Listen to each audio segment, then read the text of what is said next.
Elon's upset because we took the EV mandate, and which was a lot of money for electric vehicles. He's worn the hat. Trump was right about everything, and I am right about the great, big, beautiful bill. But I'm very disappointed because Elon knew the inner workings of this bill better than almost anybody sitting here. The press conference that triggered an explosive public feud between the world's richest man and the world's most powerful man may soon be a thing of the past.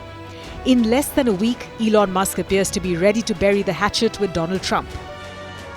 Quite out of the blue, the tech billionaire took to X and said he regretted some of the social media posts he had made about the president. It's a far cry from the stunning social media exchange between both men last week. Ultimately, an unstoppable force lost the battle to an immovable object. But how did Elon Musk and Donald Trump go from bromance to breakup and now a possible patch-up?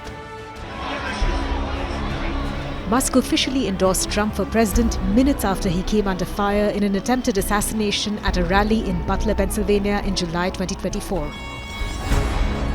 For the next 3 months of the campaign, Musk ended up bankrolling Trump's re-election bid, donating more than $250,000.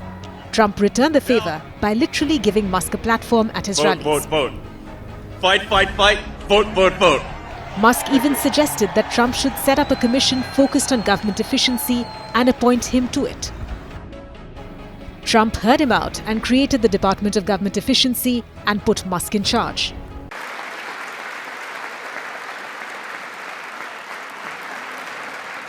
To further combat inflation, we will not only be reducing the cost of energy, but we'll be ending the flagrant waste of taxpayer dollars.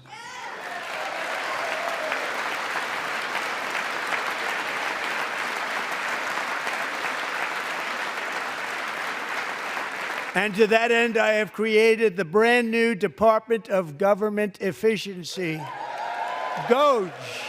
Perhaps you've heard of it. Perhaps. Which is headed by Elon Musk, who is in the gallery tonight.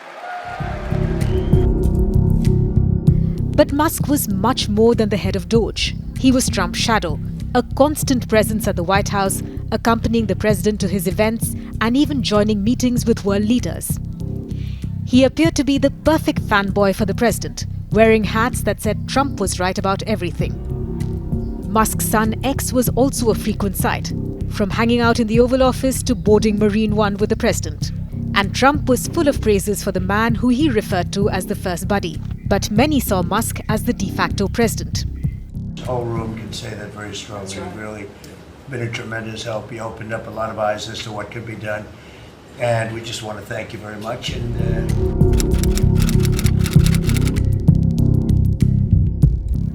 As the head of DOGE and a senior White House advisor, Musk led a controversial effort to rapidly gut the government of what he called waste and fraud and reduce the federal workforce. Despite the noise, the accomplishments were far fewer than Musk may have hoped. DOGE boasted of saving the federal government of trillions of dollars, but ultimately, Musk dramatically reduced his target for spending from $2 trillion to $1 trillion to $150 billion. The American people voted for secure borders, safe cities, and sensible spending. And that's what they've gotten.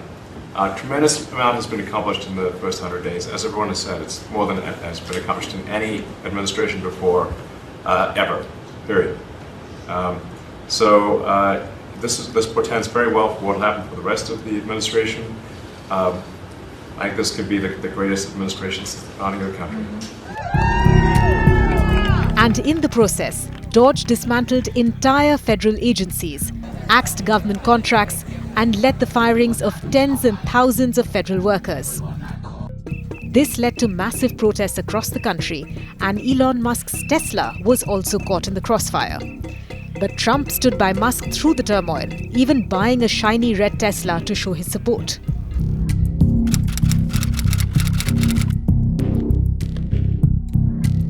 The breakup had been long coming. Musk became a polarizing figure within Trump's cabinet as the president's chief sidekick.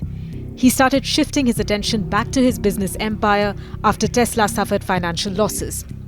By April, American publication Politico cited sources close to Trump and said that Musk would step back from his Doge role in the coming weeks. Another American publication cited unnamed Trump aides as saying 100% Trump is annoyed. There is a Chinese proverb, two tigers cannot live on one mountaintop. By mid-May, there were various reports pointing out that Musk and Trump were not talking each other up on social media anymore. Then came the final straw. The day before his departure, Musk broke with Trump by criticizing his massive tax and spending bill that the president has dubbed the Big Beautiful Bill. Musk complained that Doge had become a whipping boy for dissatisfaction with the administration. He said, and I quote, "A bill can be big or it can be beautiful. I don't know if it can be both." The White House sought to play down any differences over US government spending without directly naming Musk. But soon after, Musk announced his time had come to an end. Taking to his social media platform X, Musk formally announced his exit from the high-profile but ambiguous position as the head of Doge. The next day, Musk turned up with a black eye for a formal send-off at the Oval Office. Both men were all smiles, and Trump even gave Musk a golden key to the White House. And I gave him a little special something we have here. Thank you. A very special, that I give to very special people. I have given it to some, but it goes to very special people, and I thought I'd give it to Elon as a presentation from our country. Thank you. I think the Doge team is doing an incredible job. They're going to continue doing an incredible job, and I'll continue to be visiting here and be a friend and advisor to the president. But it was quickly clear that Musk would neither be a friend nor an advisor to the president. After he was no longer a special government employee, Musk came out all guns blazing on the social media platform he owned. He said this massive, outrageous, poke-filled congressional spending bill is a disgusting abomination. As Musk continued to rage on X, Trump broke his silence. During a White House event with German Chancellor Friedrich Merz, Trump didn't hold back. I'm very disappointed because Elon knew the inner workings of this bill better than almost anybody sitting here, better than you people. He knew everything about it. He had no problem with it. All of a sudden he had a problem.